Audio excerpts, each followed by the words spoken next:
Hello students, welcome you all. आज की class चलो हम लोग स्टार्ट करते हैं। आज हम लोग को अरिथमेटिक प्रोग्रेशन में प्रॉपर्टीज के बारे में स्टडी करना है। ठीक है, अरिथमेटिक प्रोग्रेशन एपी की प्रॉपर्टीज क्या होती है ये आज हम लोग की क्लास में हम लोग सीखेंगे। ठीक है, तो देखो प्रॉपर्टीज में सबसे पहली बात जो होती है, किसी भी एपी की हम अगर बात करें, कोई भी एक जनरल एपी हमारे सामने गिवन है, ठीक है, उस एपी में पर्टिकुलर जो भी टर्म्स हैं, जितने भी टर्म्स एपी के हैं, वो सारे टर्म्स में अगर कोई एक कांस्टेंट नंबर हम लोग ऐड या सब्ट्रैक्ट करें, ठीक है, कोई भी एक कांस्टेंट है उसको हम लोग ऐड या सब्ट्रैक्ट करते हैं उस एपी में, तो जो रिजल्टिंग सीक्वेंस हम लोगों को मिलेगा वो भी एपी ही होगा और कॉमन डिफरेंस उसका वही होगा जो पहले वाली एपी का था, ओरिजिनल एपी का था। ठीक है, तो पहली प्रॉपर्टी यही होती है हमारी कि if a constant number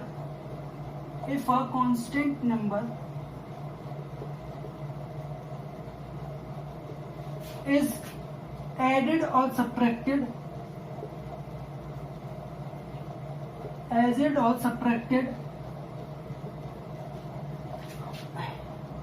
in any AP, then the resulting sequence is also an AP with same common difference।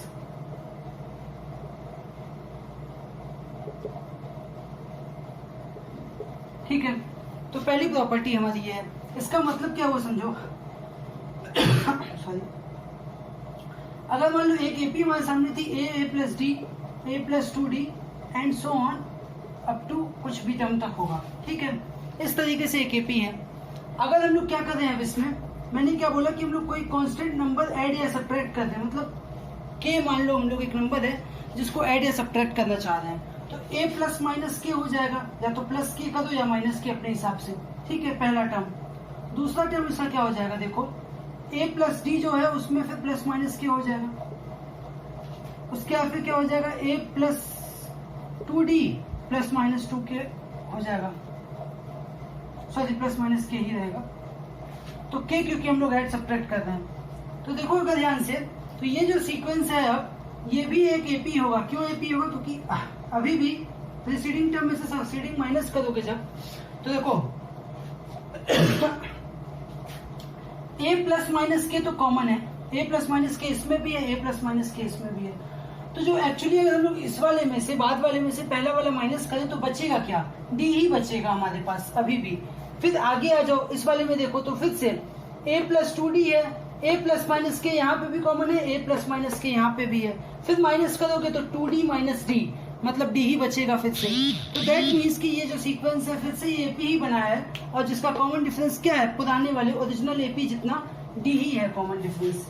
ठीक है, दूसरी बात क्या होती है कि मान लो किसी भी एक कांस्टेंट नंबर, अब हम लोग ऐड या सब्ट्रैक्शन की बात कर चुके हैं, अब हम लोग डिवीजन या मल्टीप्लीकेशन करेंगे। ठीक है, इफ एनी नॉन जीरो, ठीक है, नॉन जीरो क्यों लिख रहे हैं, क्योंकि भाई जीरो अगर आ गया तो जीरो से डिवाइड करने पे काम खराब हो जाएगा। ठीक है, तो नॉन जीरो होना चाहिए। If a non zero constant is multiplied और डिवाइडेड बाई मल्टीप्लाइड और divided in any AP, then resulting sequence is also an AP with common difference। अब देखो यहाँ पे क्या होगा, कॉमन डिफरेंस बदल जाएगा। ठीक है, कॉमन डिफरेंस अब क्या रहेगा, अगर हम लोगों ने स्टार्ट किया था, मान लो जो फर्स्ट हमारा ओरिजिनल सीक्वेंस था वहां पे अगर डी कॉमन डिफरेंस होता, ठीक है, तो अगर मल्टीप्लाई हम लोग मान लो किसी नंबर से करें, के टाइम्स मल्टीप्लाई कर रहे हैं सीक्वेंस में, तो जो कॉमन डिफरेंस है वो भी के टाइम्स मल्टीप्लाई हो जाएगा। अगर डिवाइड करेंगे तो कॉमन डिफरेंस जो होगा वो के टाइम्स डिवीजन में आ जाएगा। ठीक है, तो विद कॉमन डिफरेंस के इंटू डी और डी बाई के हो जाएगा अकॉर्डिंग टू मल्टीप्लीकेशन और डिवीजन। ठीक है, मल्टीप्लीकेशन करोगे तो k टाइम्स मल्टीप्लाई करने पे kd हो जाएगा और डिवीजन करने पे d बाई k हो जाएगा। ये हमारी पहली प्रॉपर्टी थी। जैसे कि एग्जांपल इसका देख लो, अगर तो एग्जांपल हम ऐसा बोल सकते हैं कि एक सीक्वेंस हमारे पास 2 4 6 8 ऐसे करके है एक एग्जांपल में, ठीक है। तो अगर ये 2 4 6 है, मान लो मैंने ये बोला कि हम लोग इसको क्या करें, 2 से डिवाइड कर दें। यहाँ पे कॉमन डिफरेंस क्या है, d की वैल्यू क्या है देखो, तो 2 है, ठीक है। अगर हम लोग 2 से डिवाइड कर दें तो ये क्या बन जाएगा, 1 बनेगा, यहाँ पे 1 आ जाएगा, ये 2 आ जाएगा, ये क्या आ जाएगा 3, ये 4, ऐसे हो जाएगा। अब जो कॉमन डिफरेंस है d, वो क्या हो जाएगा देखो, 2 से डिवाइड हम लोग किए हैं, ठीक है। तो d1 हो जाएगा, ये मान d1 की वैल्यू क्या हो जाएगी देखो, ओरिजिनल 2 था, उसको हम लोग 2 से डिवाइड किए तो 2/2 कर दो, मतलब क्या हो जाएगा 1 आ जाएगा। देखो क्या 1 है, कॉमन डिफरेंस 1 ही है, ठीक है। तो ये बात इस तरीके से होगी। यहाँ पर डिवीजन में फिर डिवाइड कर दो या मल्टीप्लीकेशन कर दो तो मल्टीप्लाई कर दो कॉमन डिफरेंस को उसी टर्म में। तो ये हमारी मेन, सबसे मेन जो है कि 2 प्रॉपर्टीज ये इस तरीके से थी, ठीक है। अब उसके बाद एक थर्ड प्रॉपर्टी बोलते हैं कि एक कोई फाइनाइट एपी हो, मतलब कि जिसका हम लोग को फर्स्ट टर्म और लास्ट टर्म दोनों पता हो, ठीक है। तो फर्स्ट टर्म अगर लास्ट टर्म दोनों पता है तो वहां पे ये बोला जाता है कि sum of term equidistant from beginning and last, ठीक है। इन एनी फाइनाइट एपी, ये बोलेंगे इन एनी फाइनाइट एपी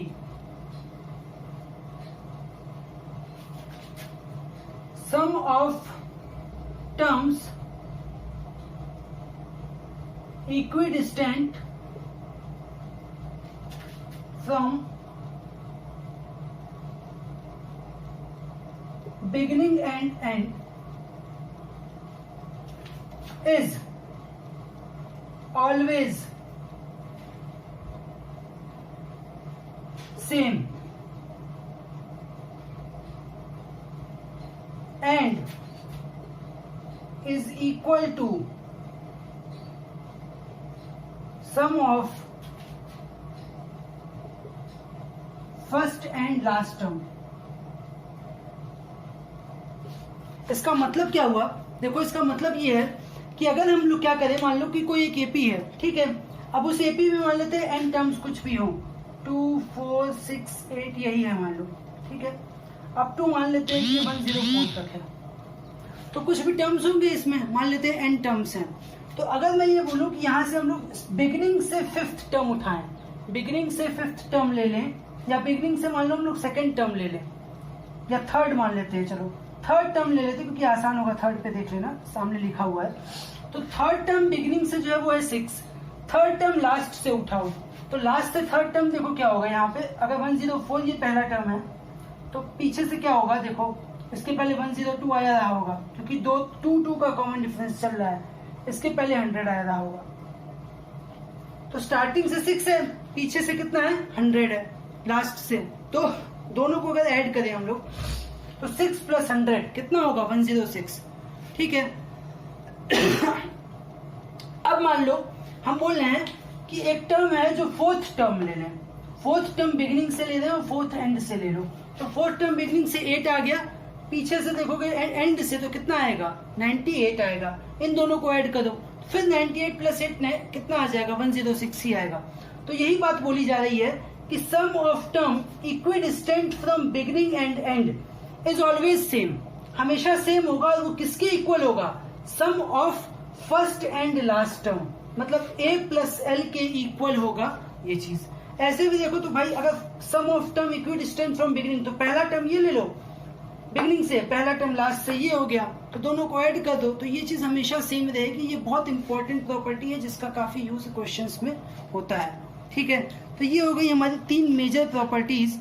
अब आगे बढ़ते हैं 4th प्रॉपर्टीज के ऊपर, 4th प्रॉपर्टी, ठीक है।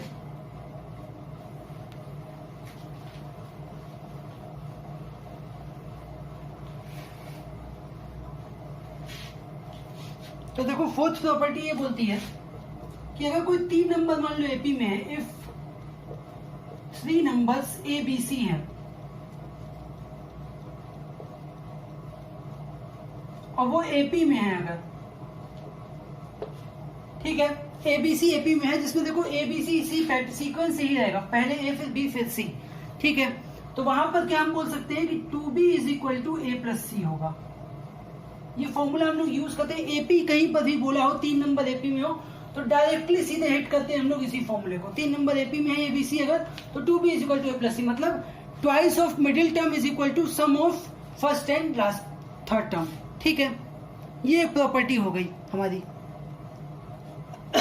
ये आता कैसे, इसको समझो, क्यों आएगा, कैसे आएगा ये प्रूफ में, देख लो इसको थोड़ा सा। तो कैसे होगा देखो, अगर हम ये बोले कि तीनों नंबर एपी में है तो मतलब कॉमन डिफरेंस क्या होगा, देखो बी, ए और बी को देखो तो common difference B minus A होगा, और फिर देखो अगर तो सी माइनस बी होगा कॉमन डिफरेंस दूसरा वाला। दोनों जगह एक ही एपी है तो कॉमन डिफरेंस तो सेम ही होगा, तो मतलब B minus A is equal to C minus B हो गया। अब कुछ नहीं करना है, एक बी को इधर शिफ्ट कर दो तो ये बी प्लस बी बन जाएगा, मतलब 2B, और ये ए को इधर ले जाओगे तो ए पॉजिटिव बन जाएगा और ए प्लस सी आ जाएगा ये, ठीक है। यही इसका प्रूफ है छोटा सा। नेक्स्ट प्रॉपर्टी होती है हमारी, फोर्थ के बाद आएगी अगली प्रॉपर्टी जो होगी वो फिफ्थ प्रॉपर्टी, ठीक है। अब यहाँ पे हम ये बोलेंगे कि सीक्वेंस, कोई भी सीक्वेंस है मान लो, ठीक है, उसका nth टर्म जो है, जनरल टर्म हम लोग जो निकालते हैं, वो जनरल टर्म अगर n में लीनियर इक्वेशन है, ठीक है, nth टर्म जो है वो n में लीनियर इक्वेशन होगा। अच्छा, n में लीनियर इक्वेशन का क्या मतलब, कि जैसे x में लीनियर इक्वेशन का मतलब होता है ax प्लस b, ठीक है, उसी तरीके से n में लीनियर इक्वेशन क्या होगा, an प्लस b होगा, ठीक है। तो हम बोल सकते हैं कि nth term of any AP is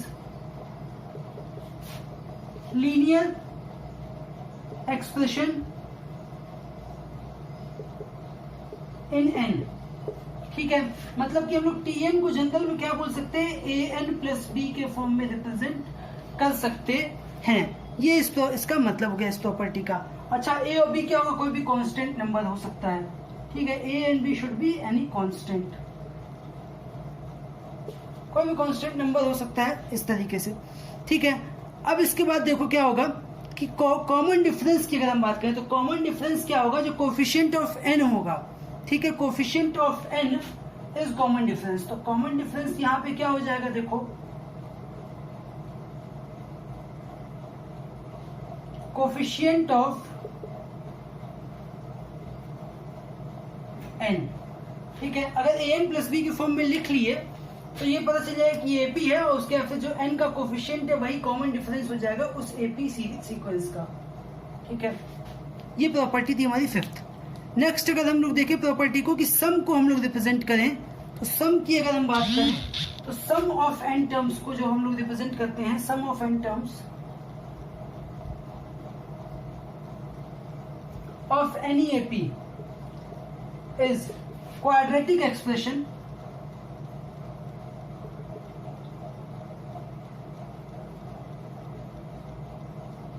in n, ठीक है। nth टर्म जो है वो की एक लीनियर इक्वेशन था। सम ऑफ n टर्म्स की अगर हम बात करें, मतलब Sn की अगर हम बात करें तो वो एक क्वाड्रेटिक इक्वेशन आता है, ठीक है। और क्वाड्रेटिक भी किस टाइप का, an square plus bn type में कुछ होगा, an square plus bn type का क्वाड्रेटिक इक्वेशन होगा, ठीक है। उसके बाद देखो a और b जो है यहाँ पे फिर से वही बात आएगी कि a b कांस्टेंट होंगे, a b क्या हो जाएंगे, कांस्टेंट। तो इस चीज को हम समझे। अब बात ये आती है कि अच्छा ये चीज तो पता चल गया, मतलब कि अगर कहीं पर भी हम लोग सम को इस फॉर्म में रिप्रेजेंट कर पाए तो वो चीज क्या हो जाएगी, एपी हो जाएगी। और कोफिशिएंट क्या होगा इसका, फिर से समझना। अब यहाँ पे सॉरी, कॉमन डिफरेंस इस एपी का क्या हो जाएगा, कॉमन डिफरेंस अगर सम दिया हुआ है तो कॉमन डिफरेंस कैसे पता करोगे इसको समझना। तो कॉमन डिफरेंस क्या हो जाएगा, 2 into coefficient of n square, मतलब कि 2a हो जाएगा और यहाँ a हो जाएगा थाई, ठीक है। तो ये कुछ प्रॉपर्टीज है हमारी अरिथमेटिक प्रोग्रेशन की, जिसके ऊपर अब हम लोग क्वेश्चन को सॉल्व करेंगे, ठीक है। प्रॉपर्टीज के ऊपर काफी अच्छे क्वेश्चन बनते हैं, तो ये कुछ प्रॉपर्टीज हैं। अब आगे देखते हैं चलो क्वेश्चंस इसके ऊपर।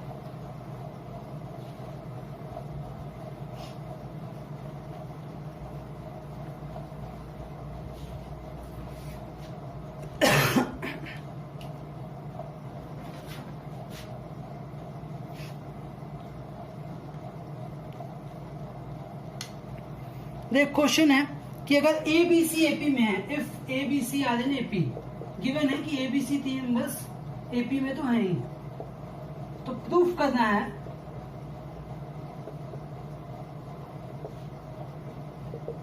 क्या, प्रूफ करना है कि 1/√b plus √c, 1/√c plus √a और 1/√a प्लस √b,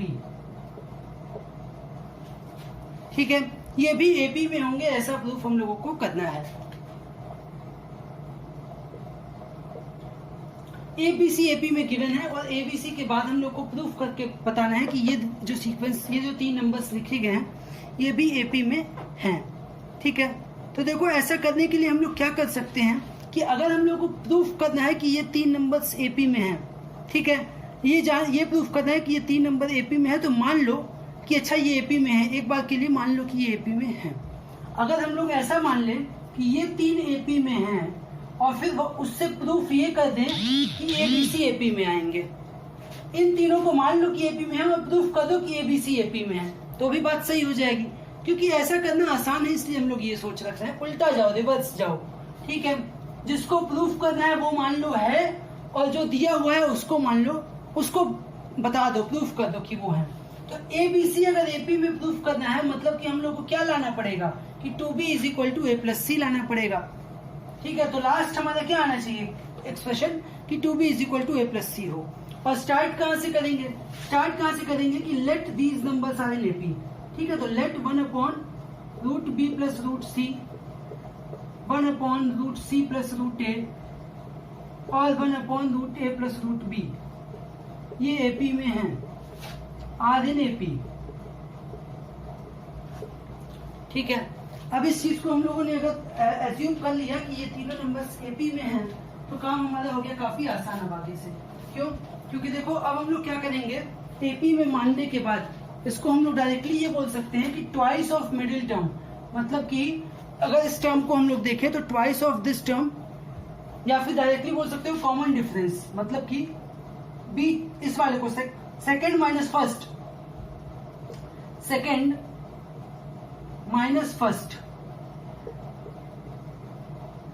ठीक है, इज इक्वल टू क्या होगा, थर्ड माइनस सेकेंड। तो 1/√a plus √b minus 1/√c plus √a, clear है। अब इसके बाद यहां पे देखो हम लोग एलसीएम ले सकते हैं इसका, ठीक है। एलसीएम अगर ले लेते हैं तो ये देखो क्या आएगा, √c प्लस √a और ये क्या हो गया, √b प्लस √c, और ये क्रॉस मल्टीप्लाई होगा तो √b प्लस √c और माइनस ये हो जाएगा √c minus √a is equal to, फिर यहाँ पे भी वही होगा, एलसीएम लेंगे तो √a plus √b into √c plus √a, और क्रॉस मल्टीप्लाई करोगे तो √c plus √a minus √a minus √b। देखो कैंसिल आउट क्या क्या हो रहा है यहाँ पे, तो अगर ध्यान से देखो तो √c यहाँ से कैंसिल हो गया, √a यहाँ से कैंसिल हो गया, और √c प्लस √a ये वाला कैंसिल हो गया, ठीक है। बचा क्या हमारे पास, √b minus √a upon √b plus √c, ठीक है, is equal to √c minus √b upon √a plus √b। ये एक इक्वेशन हमारे पास आ गई लास्ट में, ठीक है। अब क्या करो, देखो क्रॉस मल्टीप्लाई कर दो इसको, तो यहां से क्रॉस मल्टीप्लाई करोगे तो ये ध्यान से देखो, √b माइनस √a और √b plus √a, a minus b a plus b, ये बन गया क्या, a square minus b square, ठीक है। तो a square minus b square तो √b का स्क्वायर b हो गया, माइनस a स्क्वायर का मतलब a हो गया, b माइनस a आ गया। यहाँ पर भी वही बात हो रही है, देखो √c माइनस √b और √c प्लस √b, फिर से ये क्या हो गया, a plus b a minus b, a square minus b square, तो a स्क्वायर मतलब c और b स्क्वायर मतलब b, ये आ गया यहाँ से। तो डायरेक्टली हम क्या बोल सकते हैं, b को इधर शिफ्ट करो, 2b इज इक्वल टू क्या हो जाएगा, a को इधर ले जाओ ए प्लस सी। तो 2b is equal to a plus c क्या मतलब हो गया कि a B C are in AP. तो हम लोगों ने रिवर्स करके प्रूफ कर दिया और तो भी ये बात हमारी क्लियरली सॉल्व हो गई। तो ये अप्रोच होगा हमारा ऐसे क्वेश्चन को सॉल्व करने का, ठीक है। तो ये तरीका था। अब ऐसे ही क्वेश्चंस होंगे और भी कई सारे क्वेश्चन बनेंगे इसी पे बेसिस। अप्रोच हमारी यही होनी चाहिए सॉल्व करने की। तो ये हमारा आज की क्लास थी, ठीक है। आज की क्लास में हम लोगों ने सीखा कि प्रॉपर्टीज क्या क्या होंगी एपी की, और प्रॉपर्टीज के बेसिस पे क्वेश्चन हमारे पास आएंगे कि कोई भी 3 नंबर को हम लोग को एपी में प्रूफ करना होगा तो उसके लिए हम लोग क्या अप्रोच लगाएंगे, ऐसा हम लोगों ने सीख लिया। That's all for today. अगली क्लास में फिर हम लोग अरिथमेटिक मीन के बारे में स्टडी करेंगे। Thank you.